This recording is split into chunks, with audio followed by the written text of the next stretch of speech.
The rusty key dropped onto the table. Clang. A cold, dry sound. But in that dead quiet room it echoed, and it made my whole spine go cold. I stared at it, lying there on that old wooden surface, scuffed, faded, forgotten.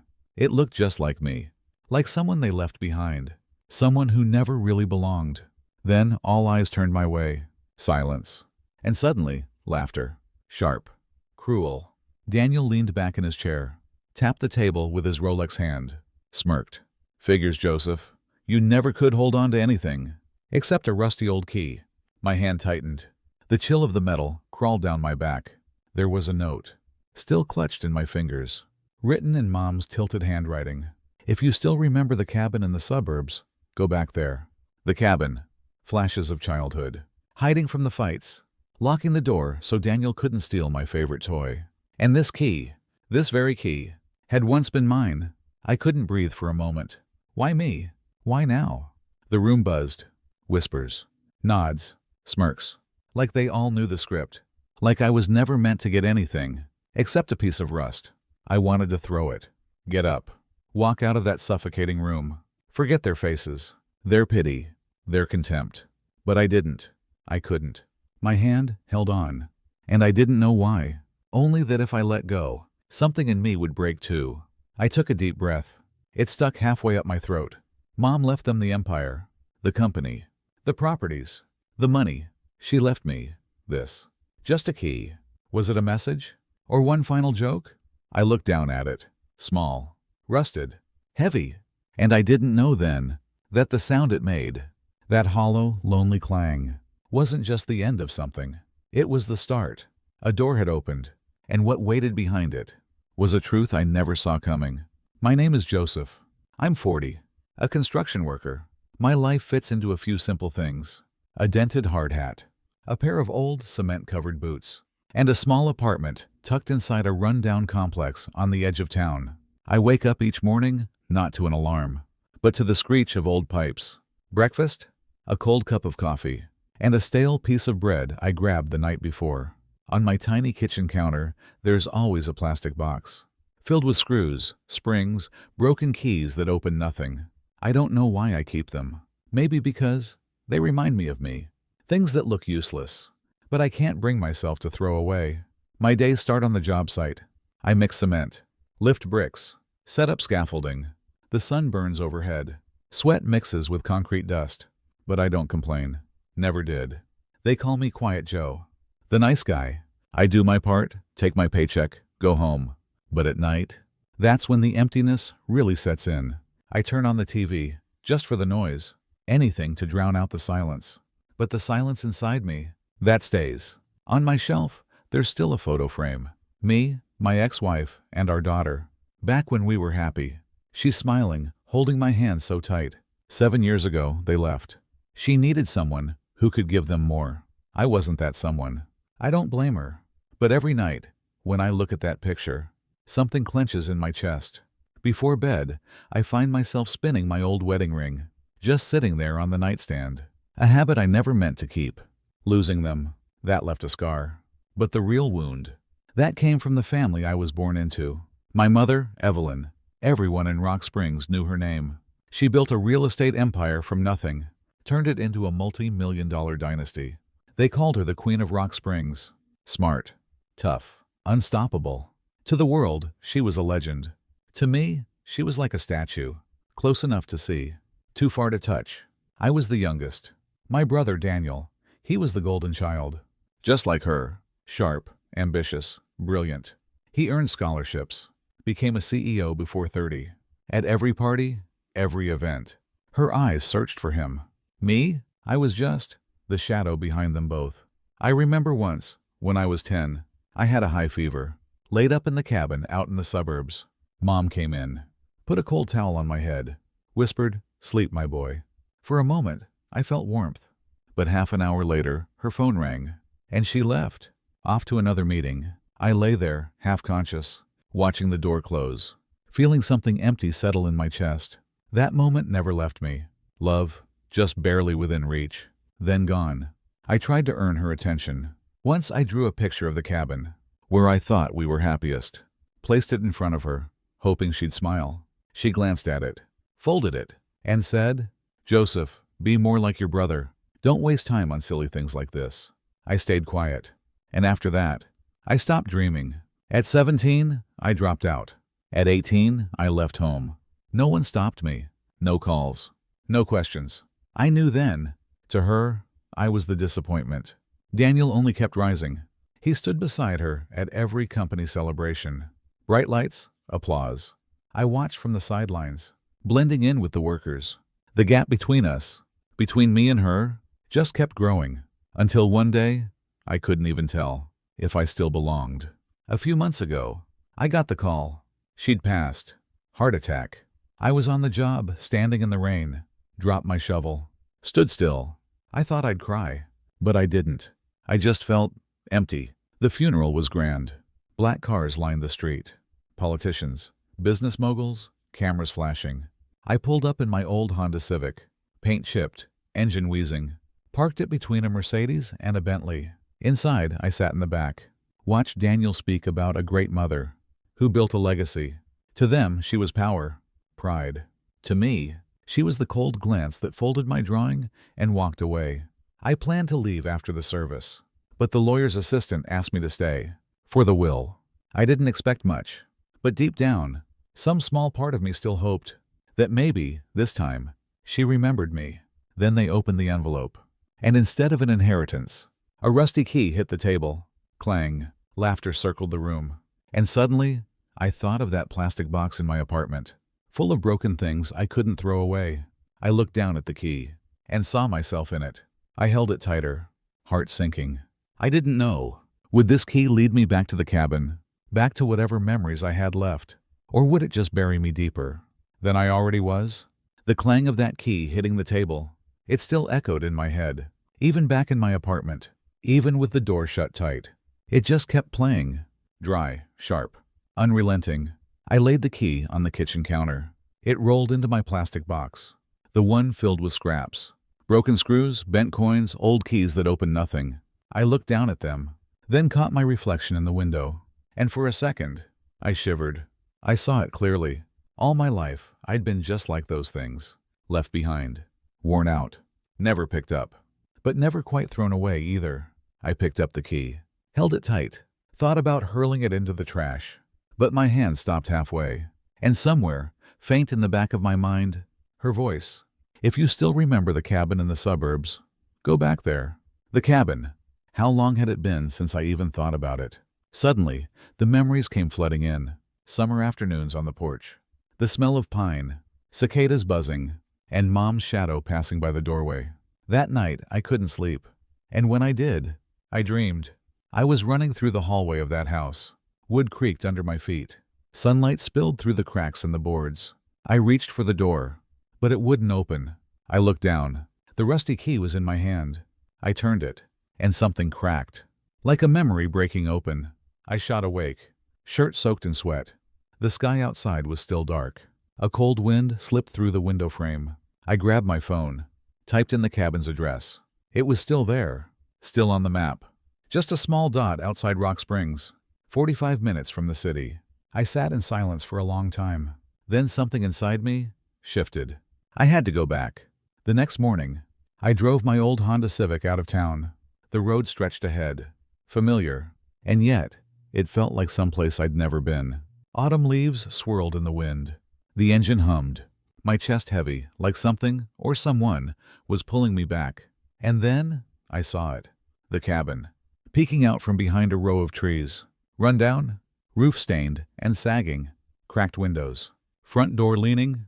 The yard was overgrown, wild. I killed the engine, sat there for a while, heart pounding. When I finally stepped out, I saw the lock on the front door, still there. I pulled out the key, turned it. It fit. The door gave way. A cloud of dust rose up, and the scent of mold filled the air. Inside, it was pitch black. I stepped in. The wood floor creaked beneath me. Each step stirred up a memory. Mom's old chair by the window. The kitchen table I carved my name into. The hallway where I waited for her to come home. Then I stopped. Footprints. Fresh ones. Right there in the dust on the floor. Someone else had been here. Recently. I bent down, pulse racing. "Daniel?" A stranger? Or did Mom send someone? A chill crawled up my spine. I tightened my grip on the key and walked into the living room. There was an old cabinet against the wall, the door slightly ajar. Inside were a few small boxes. One was oak, locked. I tried the key. It turned with ease, like it had been waiting. Inside, a stack of letters, yellowed with age. I pulled the first one. My hands shook when I saw the handwriting. Joseph, if you're reading this, then I'm already gone. I sank to the floor, hands trembling, heart pounding. I know. All your life, you've believed I didn't love you. Remember when you were 8? You climbed onto the roof and fell. Your knees were bleeding. You called out for me, but I was on the phone with a client. I didn't run to hold you. I let you cry alone. That night, I heard you sobbing in your sleep, and it crushed me. I was wrong, Joseph. I let Daniel's light blind me to yours. I made you feel like a shadow, but I never forgot you. Not for a single day. This house, it holds my memories of you, of us. If you remember, keep going. There's one more clue here. It will lead you to what you need to know. Tears blurred my vision. All my life, I waited for something like this. For someone to say it, to mean it. And here it was, in her voice, on old paper. Too late to say in person. I dug through the box again. Under the letters, an envelope, sealed, marked. Rock Springs Bank. This key leads to the final place. I froze. The key? It wasn't just for the cabin. It opened something more. Something Mom had kept hidden. Maybe her whole life. I looked around. Light spilled faintly through the cracked windows. Dust floated in the air, like tiny pieces of memory suspended in time. Outside, the wind knocked branches against the walls, like someone knocking from the past. And I knew that moment changed everything. One question surged through my mind. What's waiting in that bank vault? Will it save me? Nah. Or will it break me? All over again? I sat on the floor of the old cabin, the letter shaking in my hands. The words were still there, still carrying the scent of aged paper, as if time itself had been holding its breath. But what sent a chill down my spine were the footprints, clear, fresh, in the thick dust. Someone had been here, and maybe they were looking for the same thing. I folded the letter, locked the wooden box, slid it beneath a loose floorboard. As I stood up, the room felt smaller, colder, like the walls were pressing in. I clenched the key in my fist. It rattled softly. That sound? Half comfort, half warning. The next day, I took the key to Rock Springs Bank. The vault was cold, reeked of metal. A staff member turned the key in the lock. A heavy click echoed. The door opened. Inside, company shares, worth millions. But what froze me was a bundle of envelopes, each one sealed, each one marked. Only open when you're ready. I took one, opened it slowly. Joseph, I know you'll doubt this, but if you're reading, it means you found your courage. I didn't keep this for you so you'd be rich. I kept it so you'd know I believed in you. Your worth was never about who you resembled. It was always about how bravely you chose to be yourself. I read it over and over, tears welling. The letter didn't erase the pain, but it reached in and touched the place where that pain lived, gently. But as I stepped out of the bank, my heart dropped. Daniel was there, leaning against his luxury car, hands in his pockets, eyes scanning the envelope in my hand. A smile crept across his face, cold, sharp, like a blade. He walked up. I guess you found it too. I gripped the envelope tighter. It's what Mom left for me. He chuckled, dry. Yours, Joseph, what's ever been yours? You couldn't keep a home. You lost your wife. Your daughter barely knows you. And you think Mom trusted you with the company? He leaned in. Walk away. This was never meant for you. I wanted to speak, but my throat locked up. He turned and walked off, his footsteps echoing across the parking lot, leaving me standing there, stunned. That night, I came home. The door was slightly open, but I was sure I had locked it. My heart skipped. I pushed it open. Dark, silent. But something felt off. The picture of my daughter was tilted. My wedding ring had shifted on the nightstand. I walked to the kitchen. The plastic box, open. The rusted key, gone. Panic surged. I dug through everything, then spotted it on the floor, lying alone, like it had been tossed aside. I picked it up, hands shaking. It was ice cold. As I slipped it into my pocket, it clinked against the wedding ring. Click. I froze. Someone had been here. Maybe Daniel. Maybe someone else. But someone wanted what I had. I locked the door. Pushed a chair against it. That night, I didn't sleep. I sat on the edge of the bed, the key in my hand, turning it over, again and again, the sound of metal scraping, like a ticking clock, counting down to something I couldn't avoid. Morning came. My phone rang. Unknown number. I answered. Daniel's voice. I know what you have. Meet me at the chapel. Bring it. If you still think she was your mother, you'll come. Click. Silence. I sat there, the key between my fingers. Cold as ever. The chapel was empty. Door ajar, colored light from stained glass spilling across the pews. Mom's photo rested on the altar, framed between two flickering candles. Daniel stood there, arms crossed. He turned as I walked in. You came. His voice, flat, rough. I swallowed. The key squeaked faintly in my grip. What do you want from me? He stepped closer. I want you to stop pretending. You won, son. She was just trying to punish me. He held out his hand. Give it to me. I shook my head. It's mine. His smile flickered, frosty. Joseph, you've always lost. Don't make me prove it again. He reached for the envelope. I pulled it back. We stood there, face to face, breath sharp. But deep down, this wasn't about money anymore. It was about something else, something buried much deeper. I needed to know. Had she really loved me?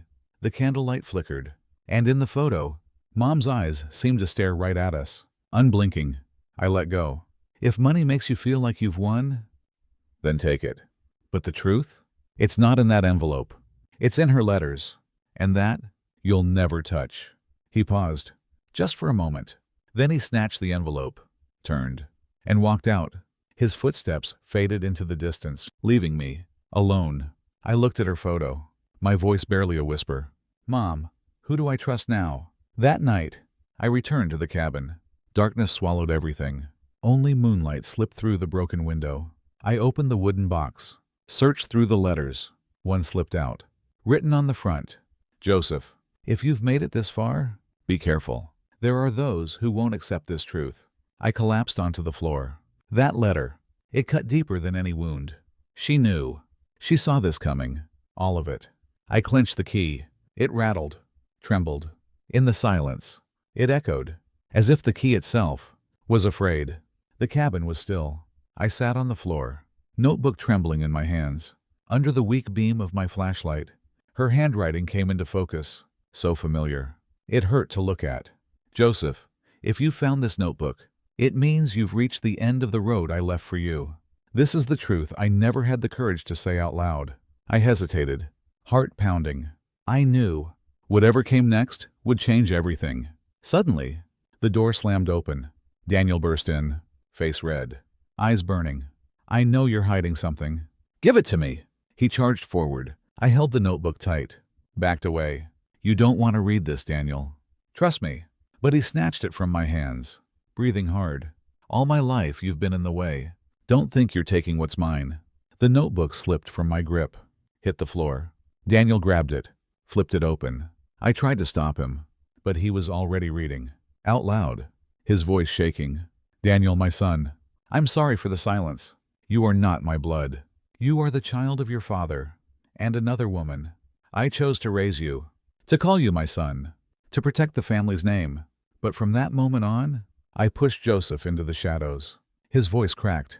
His face went pale, eyes wide, blinking, disbelieving. He flipped to another page. Do you remember when you had that fever at school? I took you to the hospital, but on the forms, I had to list your father as your guardian, because on paper, I wasn't your mother. And Joseph, that same day, he sat at home, alone, slumped at the table. He waited for me, but I never came. I chose you over him, and I knew it was the greatest mistake of my life. Daniel threw the notebook to the floor, shouted, No, she's lying. This can't be true. He lunged for her photo on the altar, lifted it, ready to smash it. I rushed forward, grabbed his arm. Don't, no matter what.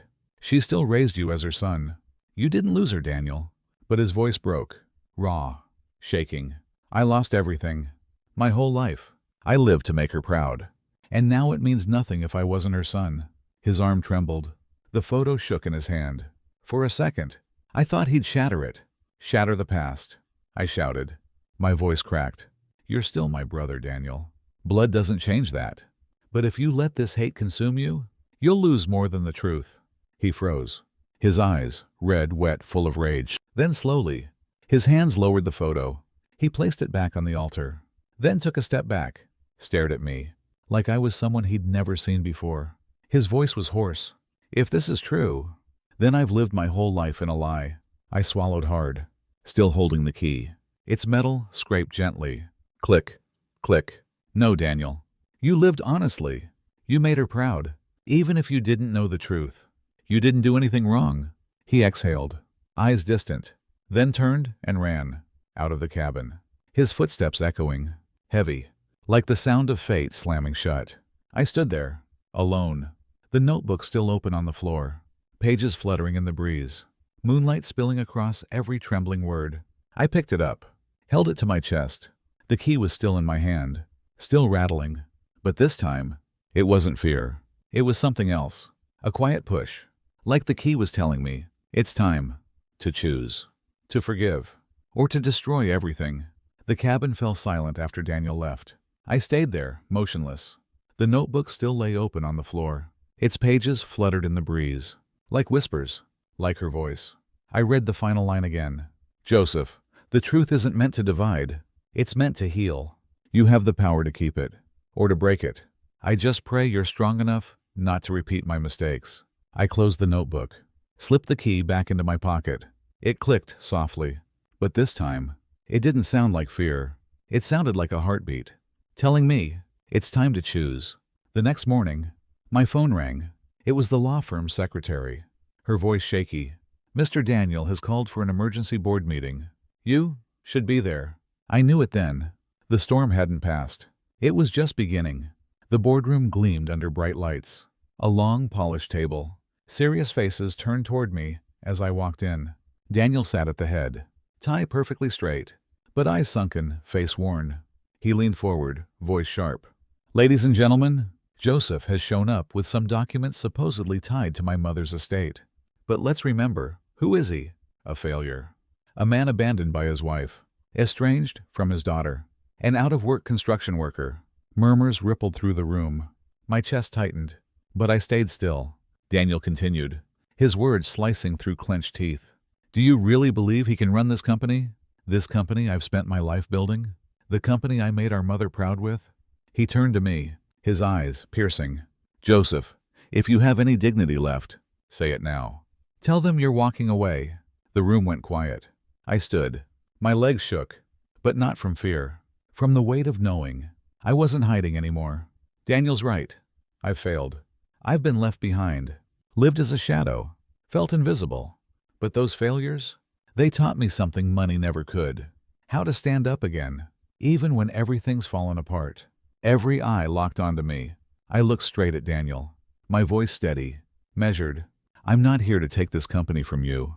I'm here to say, you don't have to lose everything. You're capable. You've led this company. But stop denying the truth.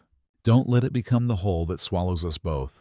Daniel gripped his folder, crushing the pages in his fists. His face flushed, eyes wild. Trying to be noble now? This isn't mercy, Joseph. It's just another stab in the back. I spoke softly. No. I say this because I know what it feels like. To be left behind. I just don't want that for you too. Silence. Even the air stood still. Daniel's hands trembled. Then slowly, he lowered them. The meeting ended in silence. Daniel said nothing more. That afternoon, I came home. The photo of my daughter was tilted on the table, probably knocked by a gust through the cracked window. I picked it up, ran my hand over the glass. She was smiling, eyes bright, and I realized, in all I'd lost, she was the one reason I had left to keep going. I smiled. For the first time in months, a full breath filled my lungs. The key glinted under the soft sunset light. I placed her photo beside it, and in that moment, I saw the road ahead, clearly. That night, my phone rang. Unknown number. I answered. Daniel's voice. Raspy. Tired.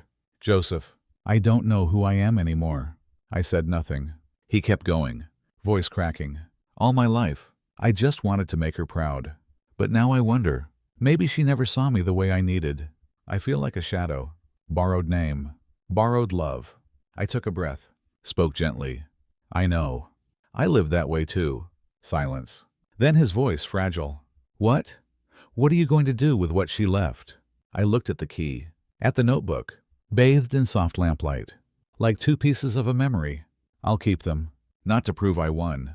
But to remind myself, none of us were ever unwanted. He let out a broken sound. But I don't know if I can ever forgive.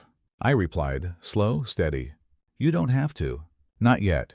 But maybe you can start. By not letting hate take the rest of your life too. The line went quiet. I thought he'd hung up. Then, a single sob. Soft. Like a child. Lost. Then, click. The call ended. That night, I returned to the cabin. The candle on the altar had burned out. Only cold ash remained. I sat down, placed the key next to her photo, and whispered, Mom, I don't know what tomorrow holds, but I do know. I'm done running. I picked up the key. It clicked in my hand. That sound used to scare me, but now, it felt like breath, steady, alive. I closed my eyes, felt the cool metal in my palm, and a thought hit me. The biggest door this key ever unlocked was never the cabin, never the vault, not even the notebook. It was me. Weeks passed, and I kept returning to the old cabin. It was falling apart. Cracks in the walls, peeling paint, floors that creaked with every step. But to me, every crack, every creak, every splinter of wood was a piece of memory. Some mornings, I'd sit on the porch. And that one morning, for the first time in years, I watched the sunrise from this place.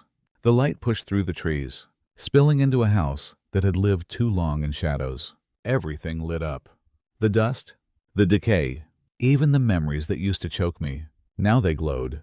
Like a beginning, I thought of the boy I used to be, little Joseph, curled up on this same porch, believing he was worth nothing. If I could meet him now, I'd kneel beside him, place a hand on his shoulder, and whisper, You are not a shadow. You deserve love. Even if she got it wrong. I haven't seen Daniel since that call. But some evenings, when the wind lifts the leaves and scatters them across the yard, I feel it, a presence, just beyond the trees, watching. Once, I was certain I saw him, that familiar figure, hunched shoulders, heavy steps. Turning away, I didn't run after him. I just stood there, my hand gripping the key hanging from my chest. I knew he was learning too, learning how to face that quiet ache we both carried.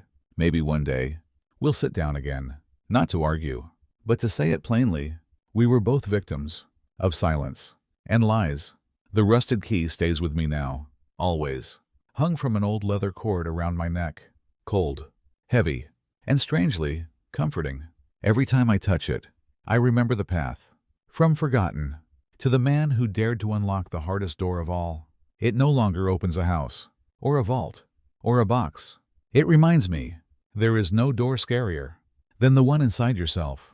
And once you've turned that key, you'll never live in anyone's shadow again. One evening, I called my daughter. Her voice answered, clear, bright. Dad? Just 2 letters, but they stung my eyes. For years, I'd been afraid to call, afraid of how distant she might sound. But this time, I felt calm. Sweetheart, I'd like to see you. Not to talk about the past, just to have a meal. Together. Silence. My heart held its breath. Then, her voice soft. Okay, Dad. The tears came fast, but I smiled. For the first time in years, I saw a new door open. Gentle, warm, free of darkness. As I tell this story now, I realize something. Forgiveness? It's not for others to sleep peacefully. It's for us to be free. I don't know what will happen with Daniel. I don't know if my daughter will truly forgive me. But I know this. I turned the key. I opened the door I'd run from all my life. If someone asked me what I've learned, I'd say, never underestimate an old key. Sometimes, the thing you almost threw away is the one thing that can open the door you needed all along. And some doors only open when you're willing to place the key on your own heart. Because maybe every man carries a rusted key, a memory, a wound, a truth we haven't faced. The only question is, will you be brave enough to turn it and open the door to your real self?